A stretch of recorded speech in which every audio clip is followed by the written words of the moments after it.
Simple topic. More. M-O-R-E. What do I mean by more? Like more of something. Take a simple rock, for instance. Regular simple stone. You could understand every bit of it, even in the moment, but not the complete unfolding of reality. Reality is alive as process. This is regarding let me just finish that.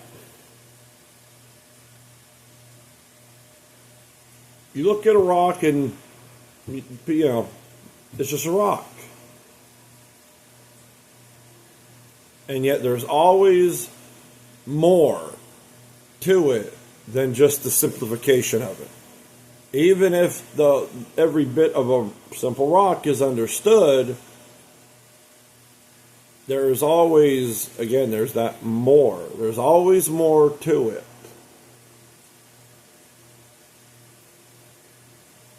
Again, reality, the flow of life, the flow of everything is an ongoing process. I cannot take a rock and put it in the palm of my hand and just remain exactly like that forever and ever. Unchanging, unmoving.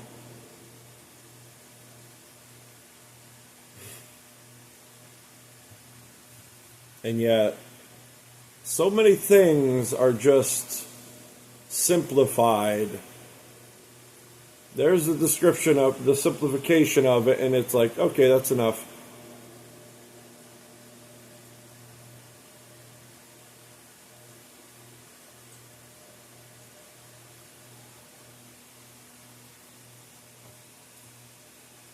Like labels.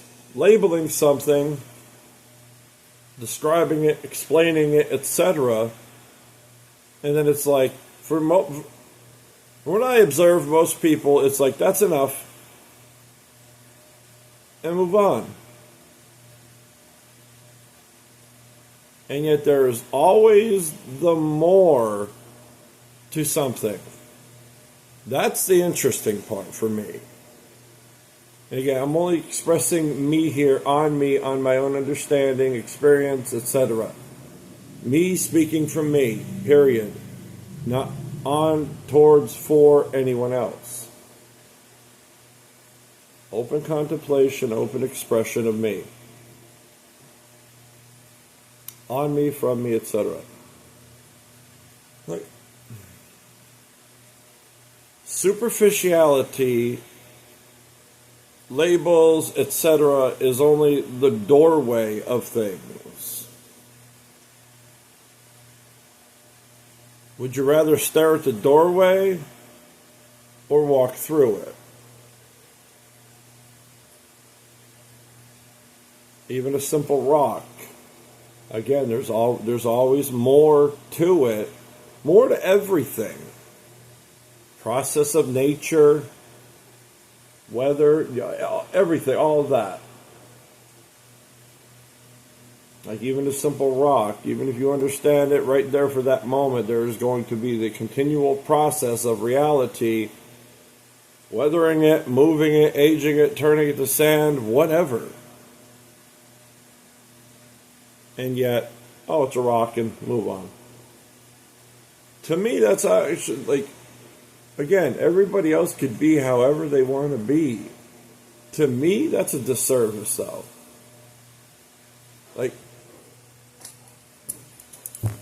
Toy train.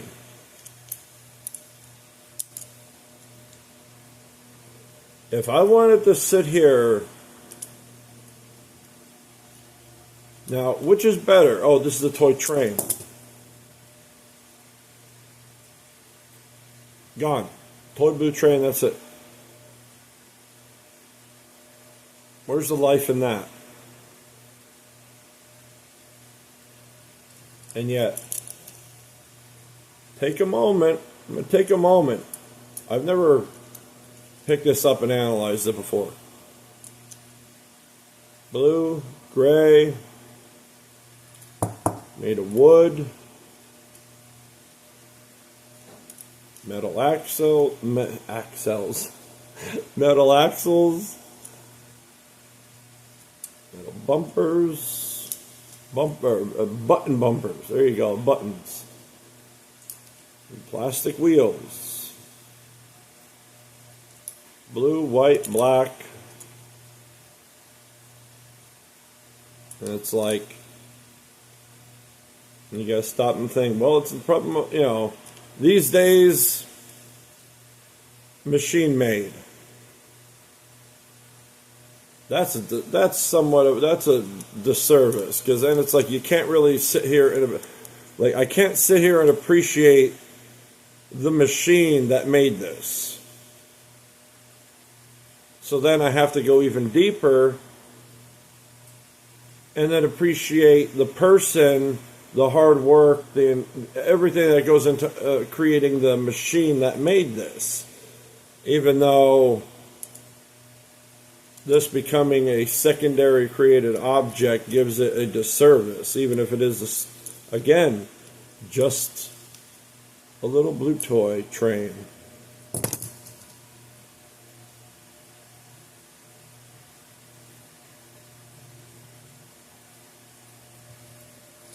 See where this would be.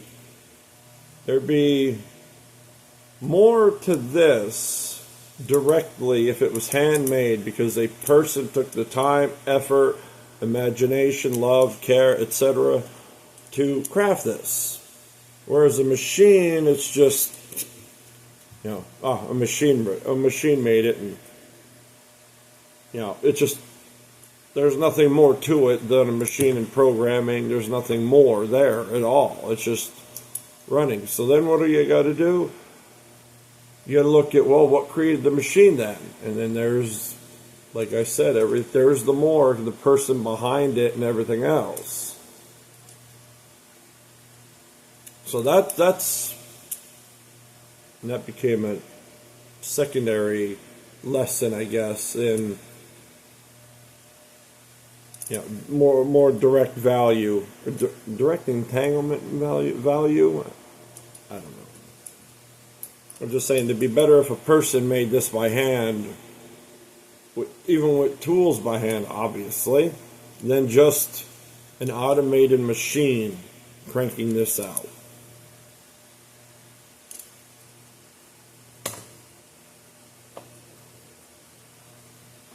The simple example of the value of more. You look at it, machine just cranked that out, and that's it. It's like that less is a disservice. Human hands creating that. There's so much more depth there than just a machine. Another example of more. Like, there's always more out there. Why is, again, topics and superficiality just like, okay, that's good enough, and that's it. You get the basic explanation and that's like absolute. Just a generalization of my own observation.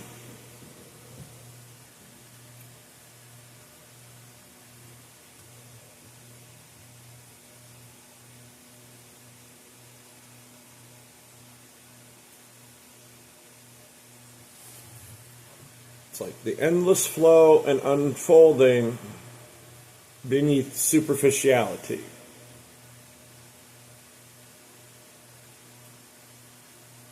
That's more.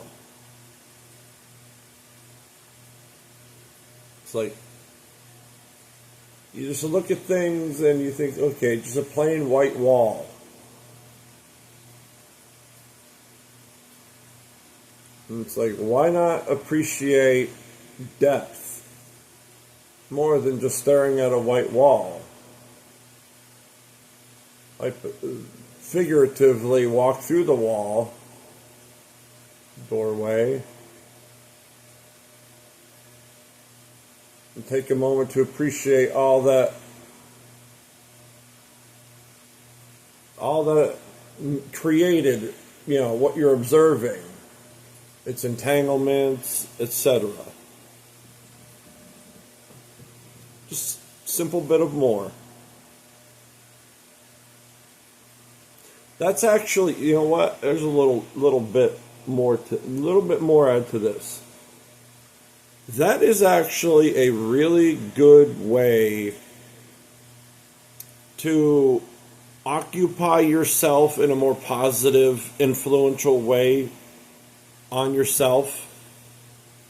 If you're bored, instead of this, like a zombie,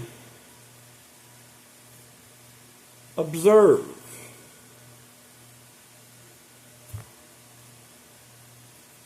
And even a white wall.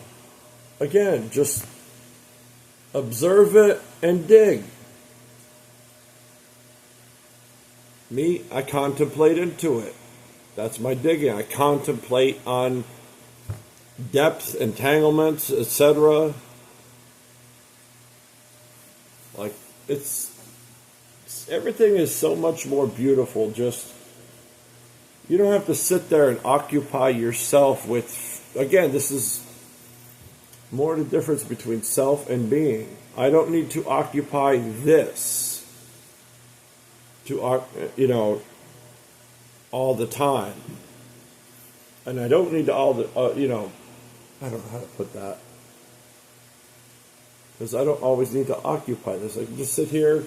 Like if I'm bored, I need, if I can't sit in silence, I can't sit still, just instead of picking up the phone, just observe. A lamp on top of my computer. Observe the colors, the artwork, the design, the shape, everything about it. It's just a lamp. And yet, if you actually stop and take the time to actually do something more positive, of influence on yourself, just to observe something, even what looks like a freaking turd, even though it's a droplet, looks like a turd. Like even just there's some husky hair on it. It's like even a simple little toy, just sitting there looking at the shape, the colors, what it looks like. Like, even just use your imagination for understanding. Just, I don't know how to put it. Yeah, that was just another little extra bit there. It's like, put the phone down and just observe the more. The more of anything. Even a doorknob. Yeah, I'm just sitting here looking at my doorknob. My front door is like 6 feet in front of me. I'm always looking that way. I'm just not always staring at myself, talking to myself, so to speak. That's why if I'm not concentrating on this, then this ain't really a direct active process I am bothering with. If I'm trying to speak openly, then I'm not concentrating on this. I'm just knowingly doing it, knowing there's an outside observation, outside listener, etc. That's all. I'm not talking into the camera. I'm just doing what I just said. But yeah, just doorknob. It's like, if you're bored, just start observing. Observing more of anything, the superficial stuff, a doorknob. It's like, that's the superficiality of a doorknob. Just looking at, there it is, that's it. And yet there's more to it. Color, shape, flow, operation, function. Does it look like it's in operating order? And then everything and everything behind creating the dynamic intricacies of that to operate.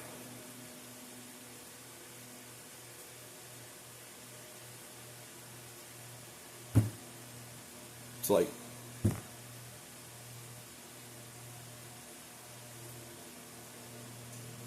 I could sit and do that all day. Even at a blank brick wall, I could sit there. But again, just a little bit on there's always more. Never settle for just a superficial label, identification of something, etc. Like, oh, never settle as if, oh, that's a blue and black wooden toy train. And that's it. That's not life. That's not more.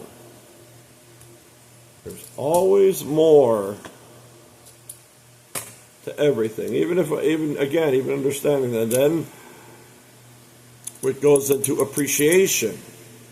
The deeper you understand something, the more appreciation of value, etc., there is that is there. And yet that's already present. You just have to observe it. Dig.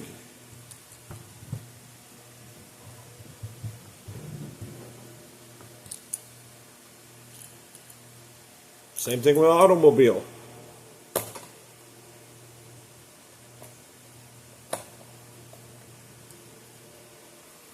If you like the look of something, but yeah. Okay. I won't go labeling. Take somebody who doesn't know the dynamics of automotive operations. Just the operations of a car. You know, how they work.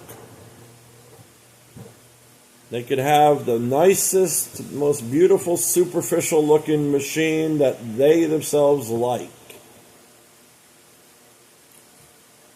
And that could be fulfilling to them completely. I'm only asking regarding more, why stop there?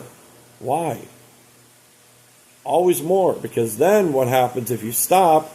Well, the person doesn't know how to change the oil, fluids, doesn't know how to take care of it or anything, and what's going to happen? It's going to accelerate the decrease in value for you of the thing. Depreciate of value for oneself, for you. Whereas, you know, somebody who knows how to take care of it, change the fluids, keep it upkeep, and all that will have something that looks the same for years to come and be able to enjoy and appreciate it more. Because again, guys know when they work on something, even if it looks like a turd afterwards, all the understanding, all that hard work, yeah. That whole scene kicking back in a lawn chair with a beer in their vehicle in front of them, and they're just sitting there staring at it like, and all that work, all that hard work and process, all that beauty and everything is just sitting there being observed. I've done it and had it too. I especially do it with motorcycles. I will just sit there and just stare at it and just, like, I've taken motorcycles down to bare frames and put them back together, cleaned them, painted them, repaired it, you name it.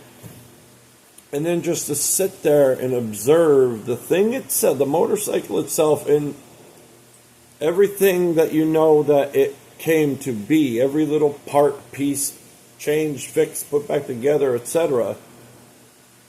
You're observing that, knowing all of that happened is beauty in itself, and is more. But then it's even more for the observer sitting back with, kicking back with one, because they did it all. It is their motorcycle, their car, whatever. Always more.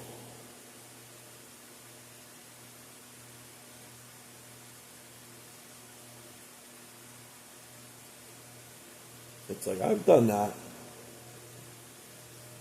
You know, after a winter of working on, you know, up in the north, up in Pennsylvania, here. The warm weather was always for riding the bike. Colder weather, we brought it in the cellar and start ripping it apart. There wasn't a single winter where I had a bike where I wasn't ripping it apart and fixing, upgrading, everything, anything or whatever I felt like doing.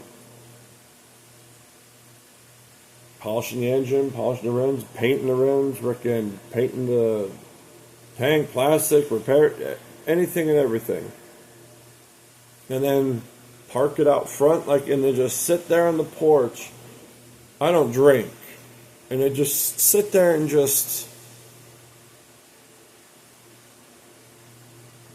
observing it quietly and just appreciatively of everything that went into making it the way it is right then and there in observation. That's more of something than just looking at a nice motorcycle. That's the more. That's depth, appreciation, etc.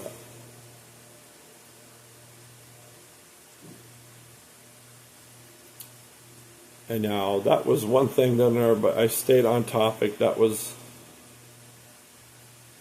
many examples,